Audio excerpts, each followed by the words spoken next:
Relic Radio Science Fiction stories from radio's golden age, which you can find Mondays at relicradio.com. Our story today comes from X-1, an NBC series that aired from April of 1955 to January of 1958, produced 127 episodes. Our story today is based on one from Frank M. Robinson. It's titled The Reluctant Heroes. This one aired December 19th, 1956.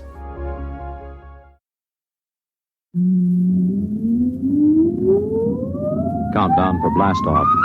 X-5, 4, 3, 2, X-1, fire.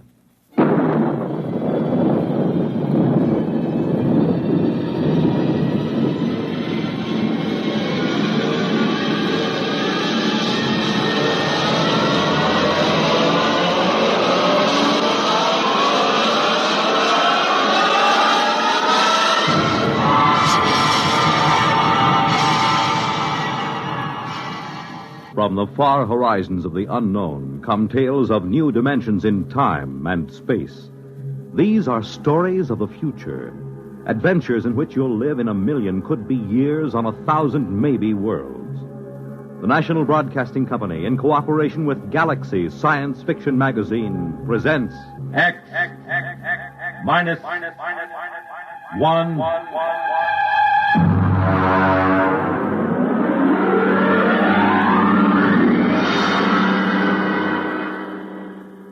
Tonight, The Reluctant Heroes by Frank M. Robinson.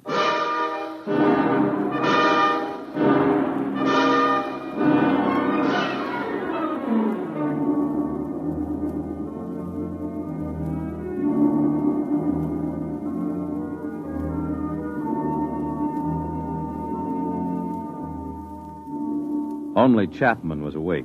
The others sprawled on bunks 20 inches wide with clearance of 24 inches between layers. They breathed heavily, taking in air that had been breathed for 18 months, subject to certain modifications to remove carbon dioxide and replenish oxygen by the catalytic action of the Harcourt King unit on silicon dioxide. Outside the single quartzite port, the lunar dawn was breaking. The dead black shadows moved across the crater as the green haze of Earthlight gave way to the blinding white of the sun. The telegraph key, which linked the research bunker to the space station in orbit around Earth, chattered as Chapman copied the message into the log pad. Yeah. Mm-hmm. Yeah. In a pig's eye. Miserable, no good. What do they want? They want me to stay till the next relief ship lands. Go back to sleep. It's my turn for breakfast. Are you going to stay? Sure. 3 years on the moon, they figure I'll be glad to stay for more. Just raise my salary or give me a bonus. Every man has his price. Mm-hmm. They probably figure I like it here. Chapman, you found a home here on the moon. Sure. Canned coffee, canned beans, canned pills, and canned air till your insides feel like they're plated with tin. The little scientific home of tomorrow. 10 steps in any direction. A charming place where you can't take a shower, you can't brush your teeth, and your insides don't even work right. Why did you tell him? No. You kept it short. Check the oxy cycle before you turn on the stove. What's the matter? You sore or something, Chapman? Why shouldn't I be? All I'm trying to do is get a good man to stay on the job a while longer. Well, they got a fat chance. They figure you found a home here, right, Dole? Why don't you guys shut up till morning? Some of us have to stay here, you know. Some of us aren't going back today. All right. You might as well get up and get a day's work today before the relief rockets do. I got the coffee ready. Coffee? Been in a can so long I can taste the glue on the label.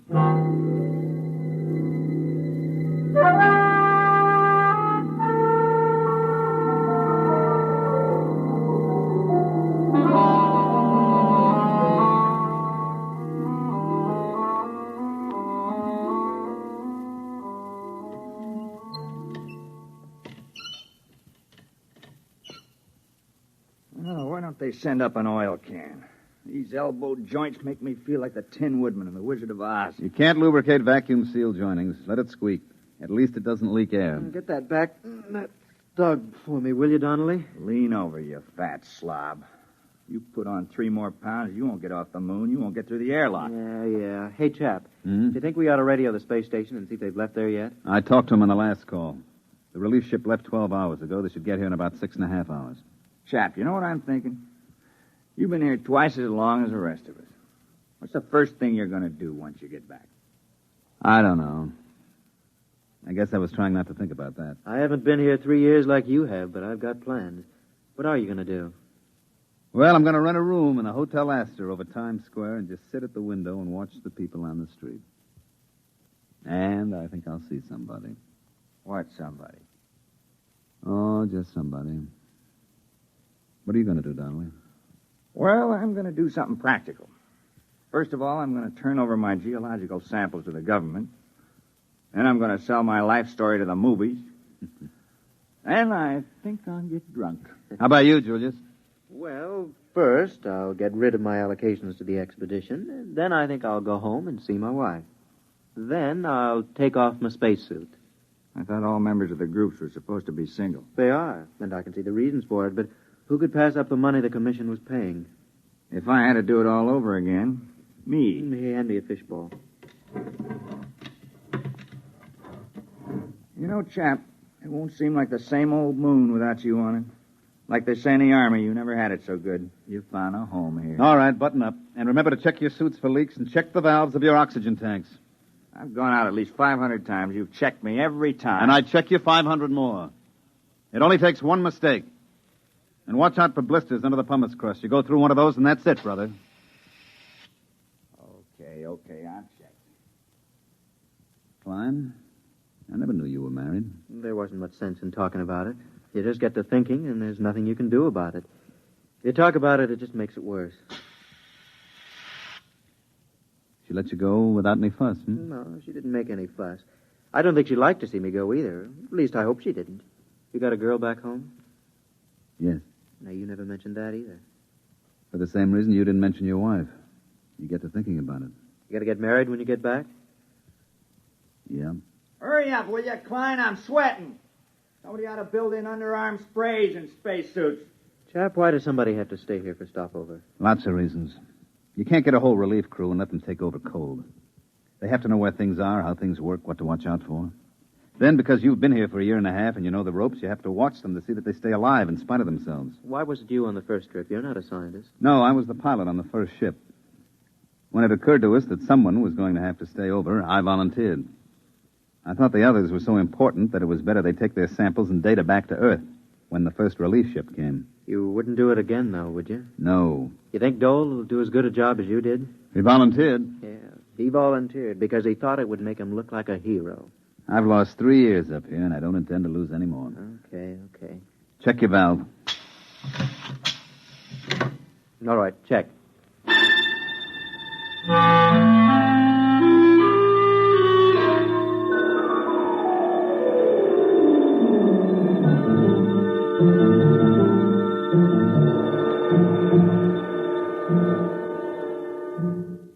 I checked Geiger, CR, Oxy, and scintilla readings. Everything okay. You packing, chap? Yeah. Oh, listen, Dole, I've got 3 or 4 shirts here that are a little too big. I got them from Dreisbach in the first group. You want them? Chap, do you think they'll ever have relief ships up here more often than 18 months? I mean, considering the advance of... No, I don't. Not for 10 years. Fuel's too expensive and the trip's too hazardous. Why, on freight charges alone, you're worth your weight in platinum when they send you up here. Won't be so bad. There'll be new men up here. You'll pass a lot of time just getting to know them. Yeah. Listen, chap, I'm engaged back home, you know. Nice girl. You'd like her if you knew her. Here, let me show you. This is a picture of Alice taken at a picnic when we were together. Mm-hmm. See, it's a kind of bad angle because she's really got a better figure than that. But, well, we expected to get married when I got back. I never told her about stopover. She thinks I'll be home tomorrow.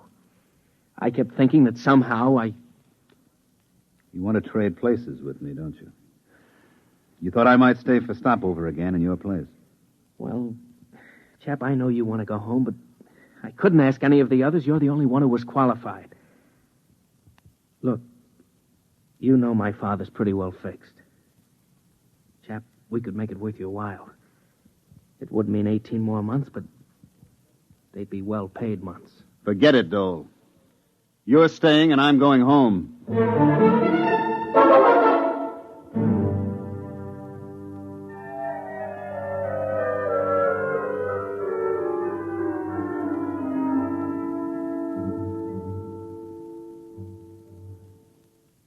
Klein. Hey, Klein. Yo, Where are you? about 10 yards off the trail. Come out of the shadow. I've got a meter jammed over here. You know the regulations. Chapman will kick like a steer. Keep inside at all times. I'll only be a minute. I've got a short circuit in my instrument. Time for 10-minute check. I've got my hands full. My valves are all right. I know it. You know it. But the book says valve and leak check every 10 minutes. Hey. Come out. What? You see a flash? Where? Past Camel's Hump. There. What is that, Northern Lights? No. No, come over here, you fat geologist. Oh, what's the matter with you? That's the relief rocket. Come on. Hey, where you going? I'm going over to the ship. Breathe some air that's a little less used. You think we ought to? Chapman said to stay. Forget Chapman. We're going home. I want to see that beautiful ship. Come on. Well, how about the 10-minute check? Just a formality. Forget it. This is Christmas and 4th of July roll into one. Okay, let's go. I can just taste some clean, fresh air. We gotta see it when we top the hump. Well, maybe we better check. Wait a minute. I'll swing my gauge up. Donnelly, Yeah? how long have we been out? Oh, about a half hour. Yeah? Well, look at your gauge. Well, what do you... Oh. If we'd started for the rocket, we never would have made it. We would have strangled halfway down the hump. Come on, we better get back to the bunker.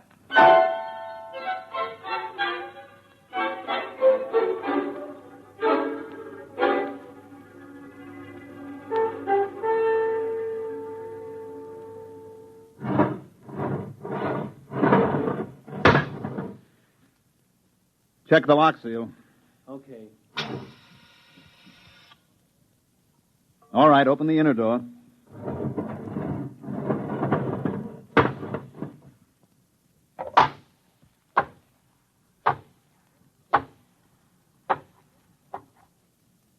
Close the lock.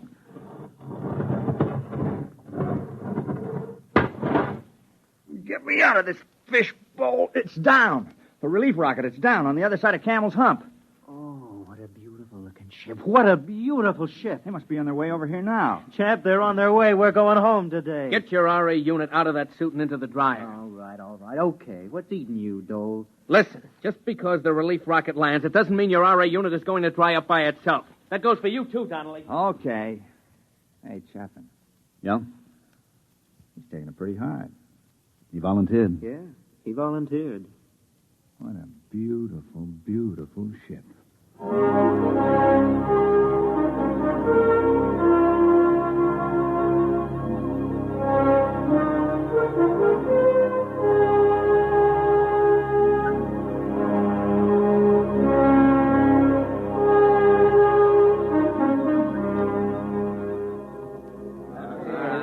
Hey, listen, what happened to Pittsburgh in the series? That's all I want to know. Yeah, Washington clogging. Halstead's still teaching at the university. Who took over a seminar at the East? Hey, look what we got here. Chap, come here. What's the matter? Hey, look what this one's got, a box. Yeah? Look inside, dirt. Ordinary dirt with grass. Grass. Hey, fellas, it feels like grass. That's right, it's real grass. Yeah, and real valuable. Do you realize at current freight rates up here, it's worth about $10 a blade? Oh, shut up, Dole. Hey, bud, you mind if I chew a blade? Mr. Chapman. Yes? Oh, Mr. Chapman. My name's Eberline, captain of the relief ship. I understand you're in charge here. Yeah, you might say so. They didn't have a captain on the first ship, just a pilot and crew. Dole, turn up the oxycycle in the Harcourt unit. Well, things have advanced somewhat, huh? Look, Mr. Chapman, is there any place where we can talk together privately? Well, come around the corner of my locker. It's about as private as we can get. Oh, good. What's on your mind? I've always wanted to meet the man who spent more time here than anybody else. You mind if I smoke? You better ask Dole. He's in charge now. Oh. You know, we have big plans for the research station here. Oh? I haven't heard of any. Oh, yes, big plans, big plans. They're working on unmanned open-side rockets now that can carry cargo.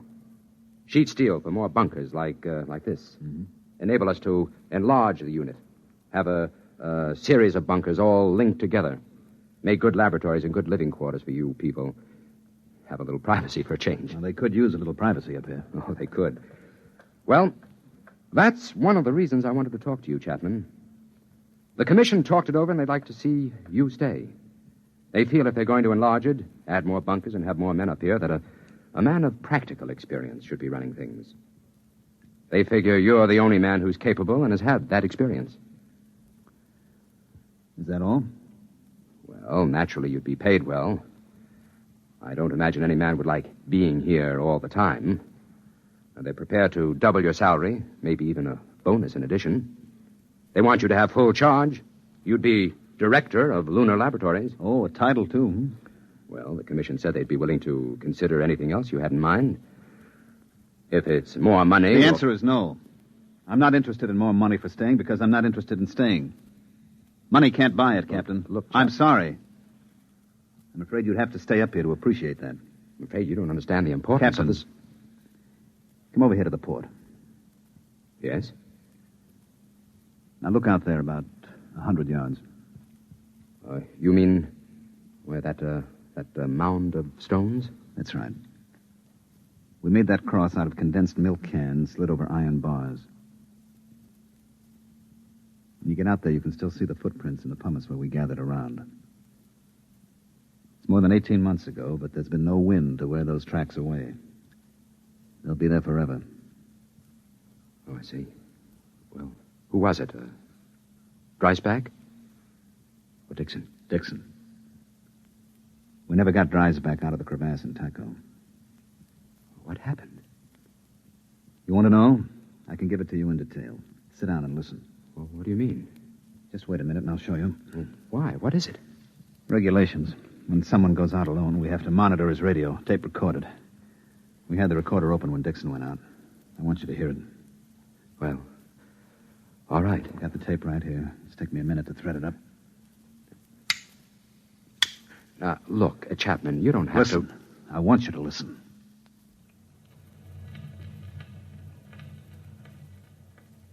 Moon, moon, great big silvery moon, won't you please shine down on me, moon, moon. Regulations. He had to keep saying something so we know he was all right. Most of the guys just sing. Gentlemen, I'm getting a lovely sonar reading. Hey, if anybody wants to set up a tombstone concession on the moon, this is the spot. Lovely marble, granite, and rock suitable for lobbies here. It's that old devil moon that... He should have been making a 10-minute check on his oxygen level. He was a good kid, all wrapped up in science. Being on the moon was the opportunity of a lifetime. He thought so much about it that he forgot a lot of little things, like how to stay alive. This was the day before the second group came. All right, gentlemen.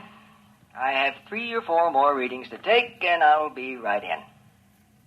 I'm doing fine. Fine. Little stuffy. It's almost as if... Hey, somebody get a fix on me, huh? How far am I from the bunker? Must have sprung a leak. When did I take the last 10-minute check? How far am I? It's down to 22. We took a fix. He was a half hour out. I can't He couldn't get the make valve that. Closed. Listen, you gotta come out and get me. You gotta come out and get me. It's down to 22. Is somebody listening back there? Hey, is somebody listening? I figure I've got 10 minutes. Just 10 minutes. Listen, you can make it in 10 minutes. I'll meet you towards Campbell's Hump. I'll start now. Come and get me, you hear? Come and get me. Chapman? Are you listening, Chapman? Can you hear me? I'm running. Camel's Hump. Hot. The heat. The RA unit's overloading. Can't dry it up. Gotta run.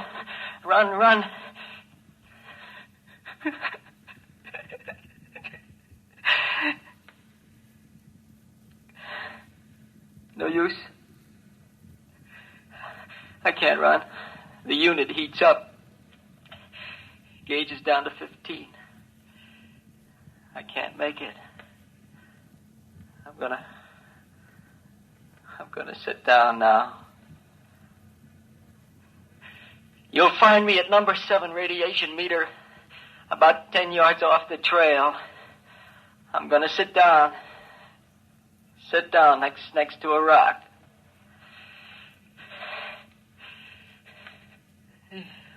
Getting dizzy.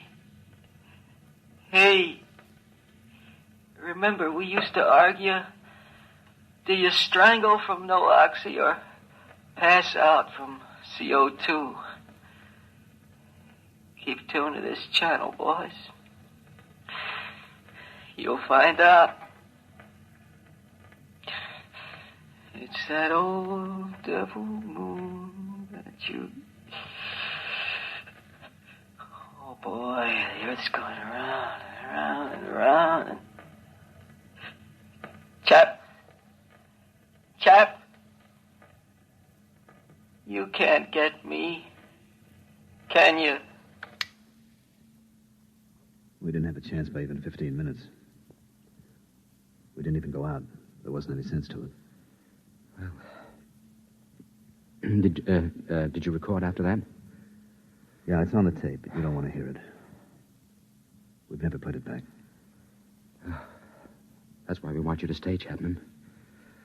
We don't want any more like Dixon. You don't get the point, Captain. I don't want to be the next Dixon. I'm going home now. But you're... Bob Dole is staying for stopover. If there's something important about the project or any changes, you better tell him before you go.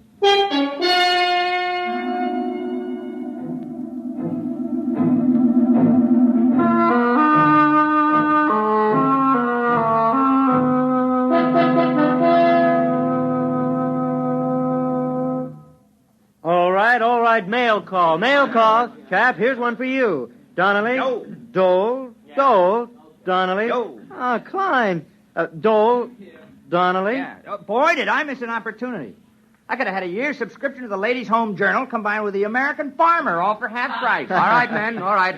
My departure time is an hour and a half. Hey, my sister had twins. Hey, chap, aren't you going to read your letter? I read it. It's a short letter. Is something wrong? No, there's nothing wrong. Dole, What is it, chap? get your stuff and leave with the others. What? What do you mean? What are you talking about, chap? Get your bag and let's go. I'm not going back. Oh, what's the matter with you? Did you suddenly decide you don't like the blue sky and the trees? Come on, let's Look, go. Julius, I'm not going back. I haven't got anything to go back for. Was it the letter? Yeah. Dear Joe, this isn't going to be a nice letter, but I thought it best you should know before you come home. Oh. Isn't very original, is it?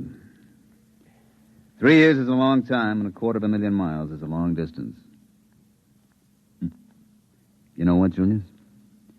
She can look up in the night sky now and tell him how she was once engaged to the man in the moon. That's a real conversation piece, isn't it? Very funny. Go ahead, Dole. Get going. You're doing a much braver thing than you may think, Mr. Chapman. Yeah, sure.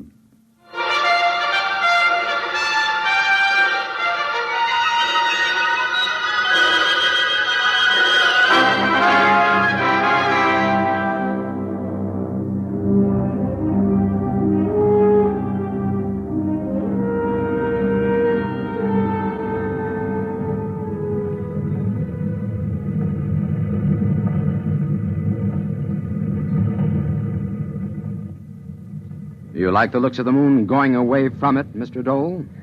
It looks a lot better this way. I suppose you'll be glad to get home. I'd rather not talk about it.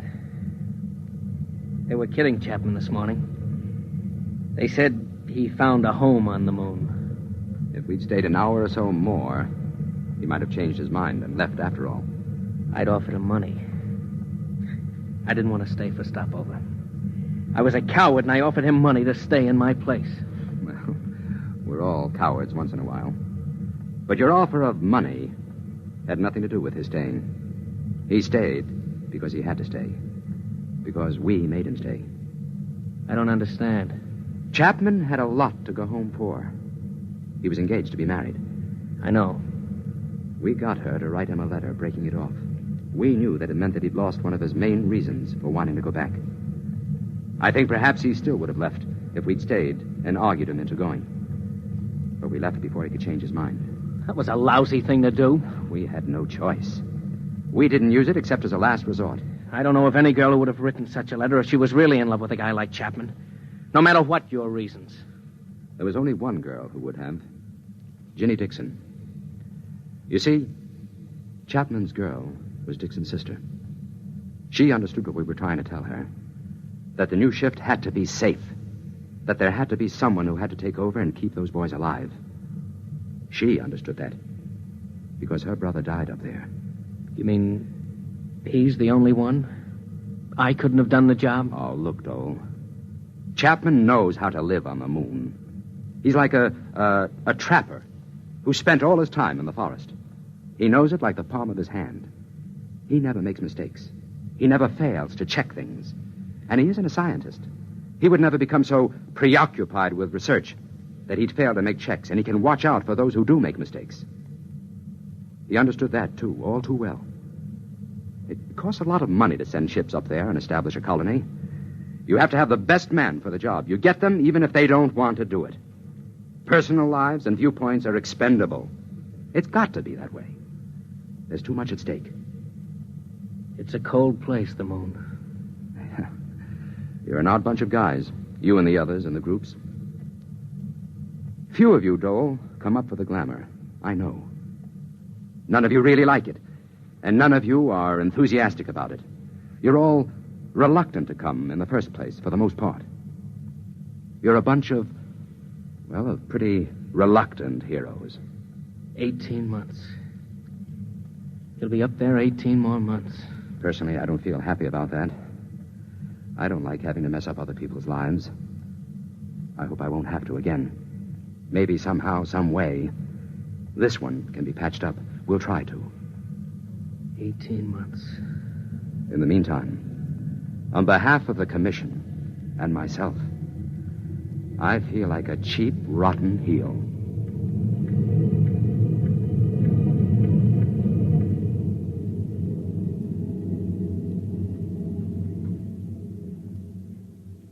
You have just heard X-1, presented by the National Broadcasting Company in cooperation with Galaxy Science Fiction magazine, which this month features My Lady Greensleeves, a novelette by Frederick Pohl, which begins when a guard smelled trouble and knew it would come because he had been bred that way.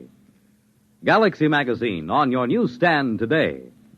Tonight, by transcription, X-1 has brought you The Reluctant Heroes, a story from the pages of Galaxy written by Frank M. Robinson and adapted for radio by Ernest Kenoy.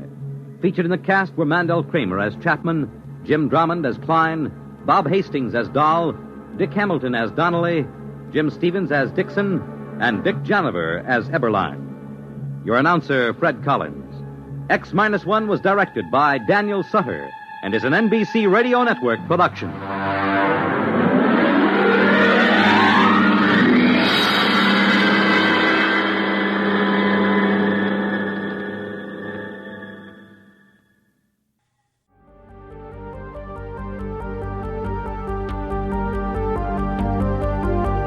That's the show for this week. Hope you enjoyed today's episode. You can find a lot more from X-1 at the website, alongside thousands of other old-time radio shows, our other podcasts, our Shoutcast stream, and everything else Relic Radio. That's relicradio.com. If you'd like to help support this and all of the shows, you can donate through the website as well. It's how this is all made possible.